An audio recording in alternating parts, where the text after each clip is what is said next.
Hey, how you doing? This is John, and welcome to John's Long Box. Today we're looking at Web of Spider-Man number 20. This is Marvel's 25th anniversary. I can't believe it was only 25 years old when I was collecting this, which means that those older comics were like within my grasp, and I'm just too stupid to realize it. I don't know. All right, so Marvel did this thing for celebrating their 25th anniversary. All the comics that came out that particular week or that particular month, I think it was, had this like border, and then they would just put a face. So Spider-Man had Amazing Spider-Man, it had the Spectacular Spider-Man, it had Web of Spider-Man. So I think one of them had the red regular face, one of them had the black costume face, and then this was like Spider-Man's like image projected that he would use. I don't know, do they still show this too much? I can't remember seeing that too much. The spider signal. So there you go. All right. So let's open it up and check it out. What does this mean?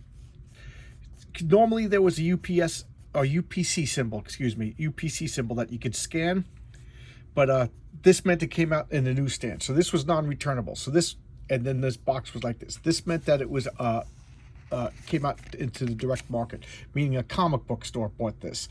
So a comic book store couldn't return it. So a comic book store got it for like I think a cheaper price, but it couldn't return it. So this, this would have became dead stock. And this is in remarkable condition. Now, okay, before I open it up, I'll tell a little crazy story about myself. I remember when this comic came out, not this, but the Web of Spider-Man #1. I was furious for some stupid reason. I don't know why. I was irrationally angry at this comic. I was like, what are they trying to do to us? How many Spider-Man comic books do they need? Spider-Man already got 2. Now they're going to make 3. This is a blatant crash grab or whatever. And I refused to collect it. I bought issue #1, and then I refused to collect Spider-Man, Web of Spider-Man. I think it was up to like 100 or so before I broke down, and I bought a full run on eBay. And these are in amazing condition. And they came in these really like high quality bags, very crispy, like better than the ones that I normally buy. So these are just in really good condition. All right, so there you go, a little craziness about me. All right, let's look at the Indicia Web of Spider-Man Volume 1, number 20, November 1986. Okay, so ba-boom is the splash page. For those of you who are new, I've been getting a bunch of new subscribers due to RJ from the Fourth Stage interview with me. So how you doing, guys? Thanks for coming. And this is called a splash page. A splash page is usually, but not always, the first page, but it is one panel. And there we go. So we got booming. So, well, London's Heathrow Airport, we welcome to England Peter Parker. So Peter Parker comes to London just in time for a pa-boom. Little wars. All right. Look at all these people. And I'm having trouble because this, and right now tough guys are fighting. Machine gun. Peter Parker, he's a hero. He's pushing the girl out of the way. What's this girl's name? Joy. Oh, why can't I remember her last name? Joy something. Why can't I remember her name? That's gonna drive me nuts. Whatever. Her name is Joy. And pushed her out of the way, and it turns out that these are IRA guys, and IRA guys are fighting British security officers, and there's a fight going on. And Peter Parker was sent to Britain by J. Jonah Jameson on behalf of Now magazine. It's like a new magazine. Jonah was always launching new magazines, and Peter's there to take pictures of Margaret Thatcher giving an anti-terrorism speech. So let's attack the elephant in the room. Today people always say, keep your politics out of my comics. Well, this is a very political comic. There's a very political story. This is about the IRA in England. And it's a hot topic, and it's also a personal topic, being that my grandfather was arrested for being an IRA guy. Okay? His name was Joe Thunder. That's not his real name, but that was his stage name. He was part of a traveling Shakespeare troupe. And he would come out and he would tell stories, and like in between shows or whatever, or do long monologues. And while he was doing that, the IRA guys would like set up bombs and things like that. And then he got his name because as he was leaving the town, there'd be sounds of thunder. And that was like the cover for IRA activities. He got arrested, no trial, put on a prison ship and stayed there for a couple of years until when he was released, his family was mostly dead. You know, I think just his ill-ailing mom was the only one surviving. And when she passed on, he tried to come to the United States. He was denied because of his criminal record, and he went to Canada, where he got citizenship in Canada, and then from Canada came to the United States. So that's the story of. And here's the funny thing: my grandmother turned him in. My grandmother turned him in. My grandmother was always ditzy, to the point where when she went senile, when she was in her 90s, we couldn't really tell the difference. But when my grandpa Joe was gonna marry my grandmother, he had to tell her that he was a wanted criminal, and he told her. So she tells her landlord. The landlord tells the police. Grandpa Joe's dragged out in the middle of the night. Then years later, like 25 years later, he makes it to America. He finds he goes to this Irish community. He meets my grandmother again. Now they're in their late 30s. They got married, 5 kids. And then my grandmother said on her deathbed that if she had lived a life over, she wouldn't have got married so young. She got married close to 40. My grandmother was funny. But anyway, I never met my grandfather. He died decades before I was born. Okay, so there we go. That's my connection to the IRA. I'm not going to talk about my politics or anything like that. I'm just telling you objective facts. So, again, let's talk about the elephant in the room. There's politics in this comics. This comic is dripping in politics, but it's kind of, I don't know. It's even-handed. When we say we don't want politics in our comics, what we mean is we don't want to be lectured to. We don't want to be browbeaten. We don't want to, be told this is the right side, this is the wrong side. So in this comic, believe it or not, it's pretty heavy-handed. It's the IRA are the bad guys. There's no other way to interpret this comic. Okay, but before we get into that, this is something I like. So here's Peter Parker with his briefcase, and I don't know how he did this, but he's talking about how he had to smuggle his web shooters through security, and it's getting to be insane. So he's thinking of like maybe changing it to make it plastic. Interesting. Did anybody know? Did they ever follow up on this? Or does like Peter Parker, because this is before Peter Parker was part of the Avengers, so he didn't have any government clearance. Keep in mind, he was a vigilante outlaw at this time, so he had no government responsibility. Once you join the Avengers, you get like Avengers Super Deluxe clearance, and you could do anything. Like, Peter Parker these days probably doesn't even need to go to an airport. He just gets like Avengers Shield escorts or whatever. So anyway, so now here he is. What's going on? And there's just whatever, 2 factions, the English and the Irish, are just fighting it out. And so what does Spider-Man do? Through the air vent, he doesn't even have his costume, just web shooters. He's pulling the guns out, pulls the guy up, and knocks him out. Peter Parker doesn't care about your politics. He doesn't care what side you're on. He just doesn't want to see somebody shooting somebody else. And you know what? If he could stop the actual shooting, I don't pretty much don't care what's going on either. Just stop the shooting and then let's solve the problem. I kind of like that. So notice that there's no credits, but I guess I'll talk about it's David Michelinie is the writer. The penciler is Mark Silvestri. And here's blasphemy. I never liked Mark Silvestri. Okay, look, I don't particularly like this. I don't know. He became a superstar legend later on. He got better. I'm not a big fan of this artwork. Bob McLeod is the inker, whom I do like. So I can only imagine how bad this would be without Mark McLeod making it better. The colorist is Nel Yomtov, who I've never heard of before or since. Letterer Rick Parker. Editor is Jim Owsley. It's funny because I mentioned Jim Owsley yesterday. Jim Owsley became Christopher Priest, who probably wrote the most definitive Black Panther comic ever. So Christopher Priest and James Owsley are the same person. I don't know why he changed his name. I think he became religious and actually became a priest and changed his name to Christopher Priest. I don't know why. Okay, so let's get back to the comic. Note the really scarce backgrounds. The coloring, I'm not too impressed. So, as much as I talk about old comics and I'm nostalgic for old comics and old comics were better, I'm not a big fan of this particular comic. I like the story. I like the writing, but this art I really, really don't like. But I appreciate that it was requested for me, and I will fulfill requests. If I have the comic, I will fulfill the request, because why not? You know, it's all about talking about comic books, right? This is supposed to be, I'm pretending that you guys are in my house and we're all sitting around looking at comic books and everything like that. So I don't know. I'm not a big fan of the art. I'm not a big fan of Mark Silvestri. I'm not a big fan of Dan Green either. I know these are blasphemy. And his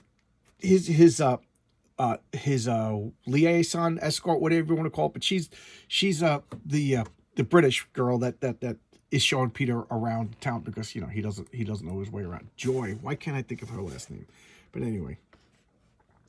So she's telling them about like this troubles, what's going on. And I do like the fact that they have some real world problem. Oh, I skipped over something very important. In this IRA terrorist attack, this little girl got hurt. Molly Sims, or Annie Sims. And that's Molly, the mother. She's like, what's going on? She's just a baby girl. And look at Peter's face, you know. You know, I always laughed at Peter Parker, who was supposed to be like the every guy. You know, he was kind of like a stand-in for Steve Ditko. Just like the homely, nerdy, bookish guy. And now he's handsome. He's got like everywhere he goes, women are throwing themselves at him, you know, and he's cool guy, superhero. But you know what? Even if you were a nerdy, bookish, introverted guy and you got spider powers and became Spider-Man, I think you developed a physique, you developed the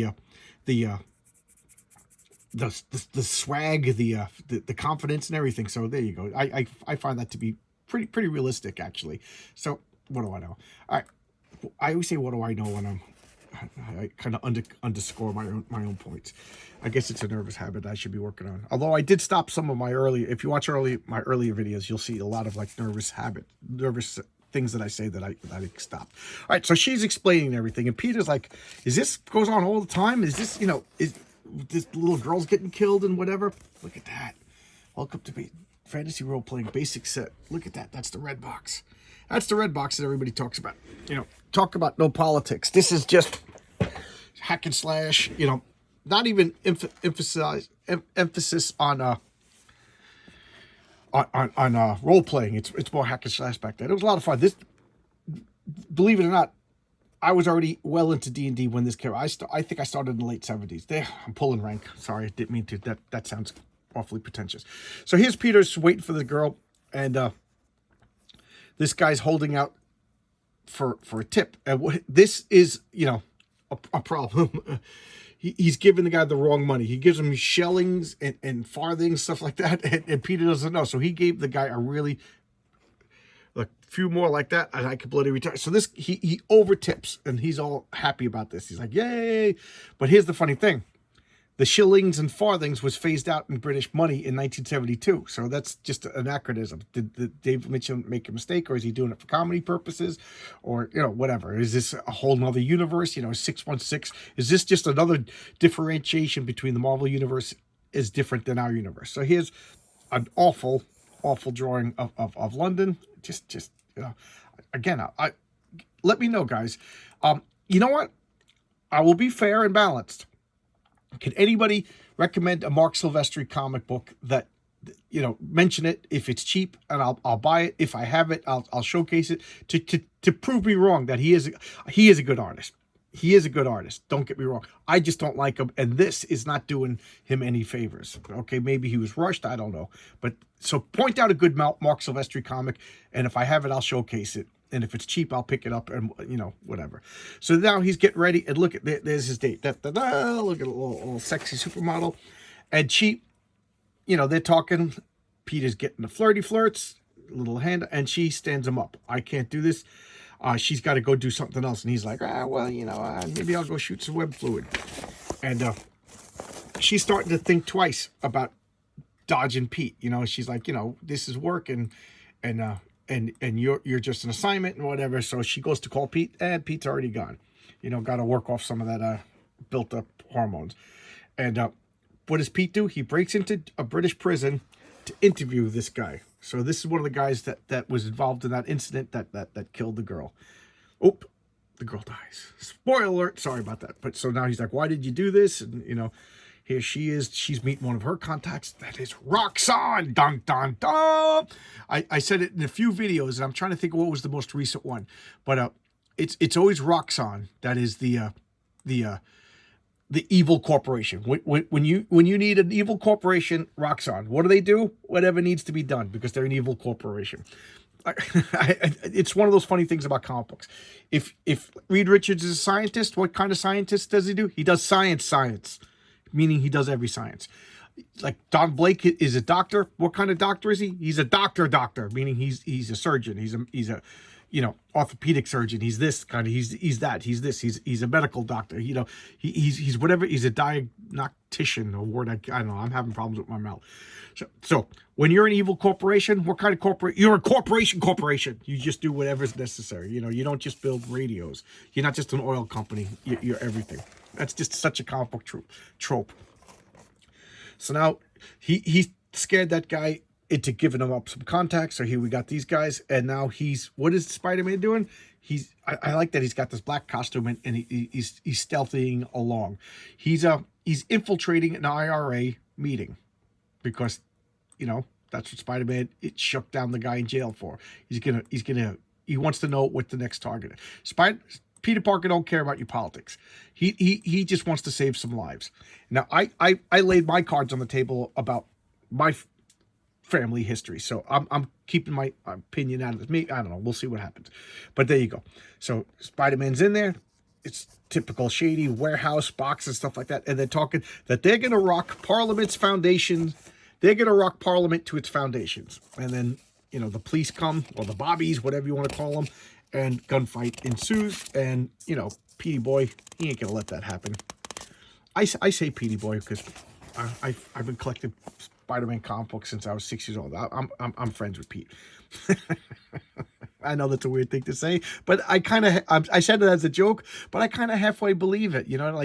I spent so much time with like Thor and Colossus and Peter Parker and Steve Rogers that I'm getting like emotional now. I care about these characters. These characters are important to my life, and that's why, forgive me, but I get annoyed when I see the characters being disrespected in movies or changed or just goofed on in other comic books. Like here's another controversial opinion. I don't think a lot of today's comic book writers have the right to handle these characters. Why? Because they didn't pay their dues.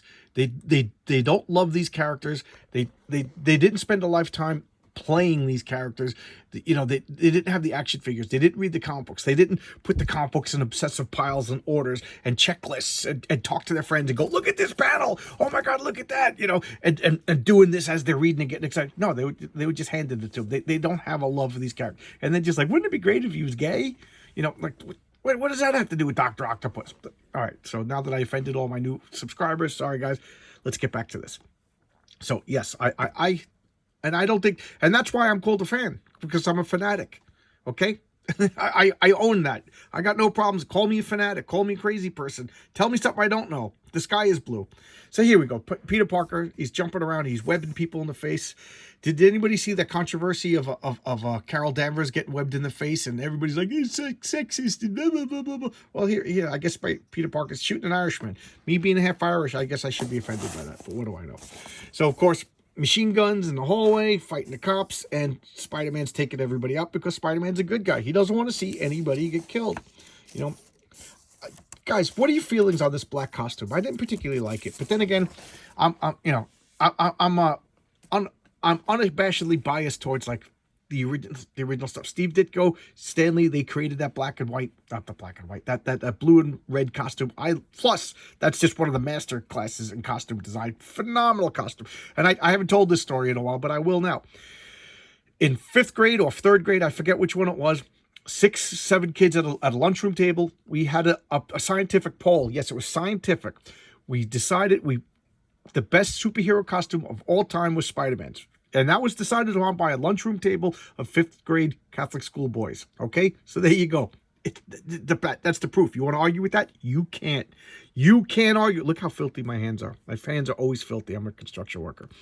But you can't argue with that. Okay? There you go. So now Peter's putting Visine in his eyes because he's been up all night, through smoke and grit. I do like touches like that. That is such a neat touch because it's adds a touch of realism, And again, I said in a couple of videos ago that, sometimes after Watchmen, they get a little bit too realistic. But, this is fine. A little bit of realism. Putting some Visine out. Look at these ads. The Grey Legion, what is that? Comics, okay. All right. It's a comic book thing. I didn't know what it was. I kind of intrigued by the stars. So here we have Margaret Thatcher. Look at Pete gets all the way that close. And he had to go through security. So he's like not complaining, but he's just like, oh man, here I am. I'm in a foreign country, I don't particularly know the rules, and now I can't risk my web shooter and stuff like that. So now he sees guys outside. He's like, they're gonna rocket to the Foundation, and it clicks. They're gonna blow up this place where Margaret Thatcher's giving the speech. So here goes Spider-Man just jumping down the manhole. And it's classic sewers. I love how sewers, guys, this is going to be gross, but I'm a construction worker working in Manhattan. I spent time in sewers. You don't want to go in that water. You don't, why? Poo-poo. That's why. That's what's in that water. Okay. Some of them, yes, are rainwater drainages, but they mix with poo-poo, and you don't want to go in there. Okay. And I just love how every action hero, every superhero just jumps in the sewers like it's no big deal. I don't care if you're Spider-Man. I don't care if you're on fire. You're not going in there unless you got no choice. Like that famous of Wolverine fighting the Hellfire Club in him. John Byrne drew the filth and disgust, and I think somebody even was holding their nose when he came by. But Wolverine's crazy, and he didn't care. And he had that healing factor, so he's not going to get freaking disgusting diseases.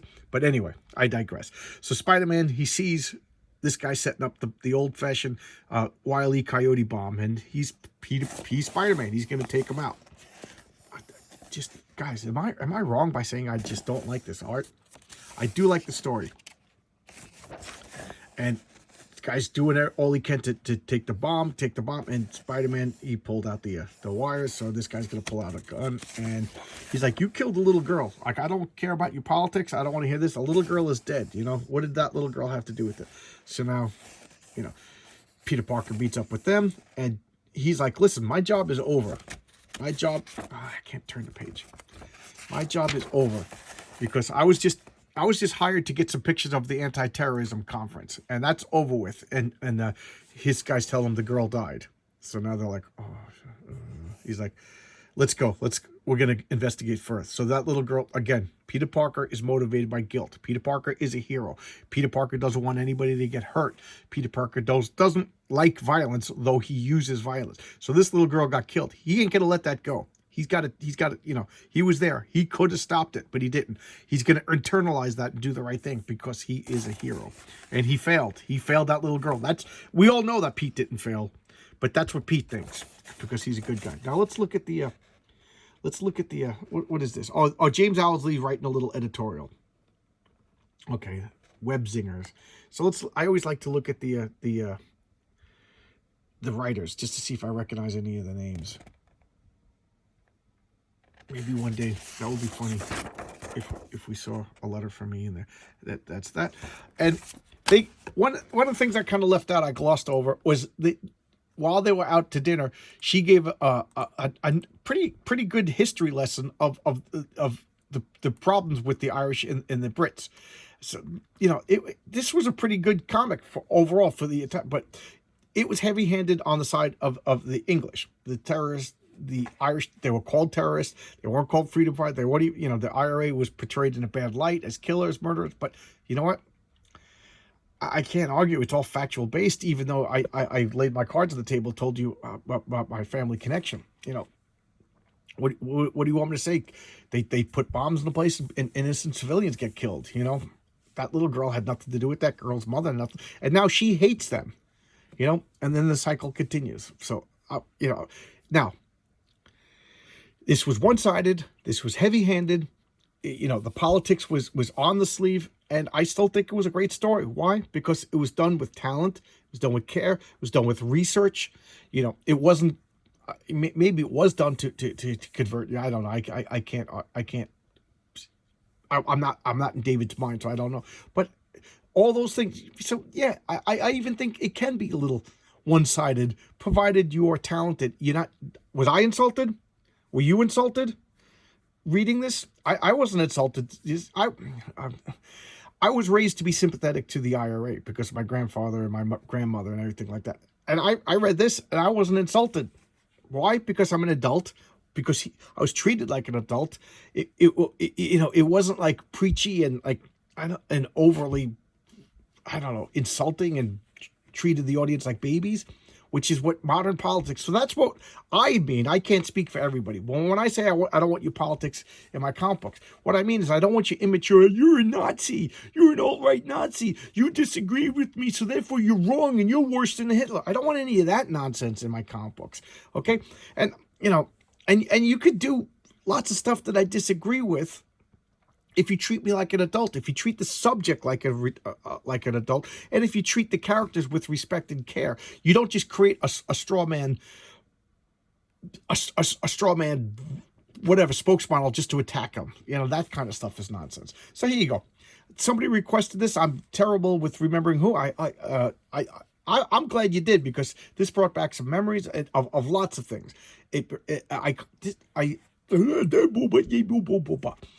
I bought 1 to 100 in an eBay lot, and I binge read them.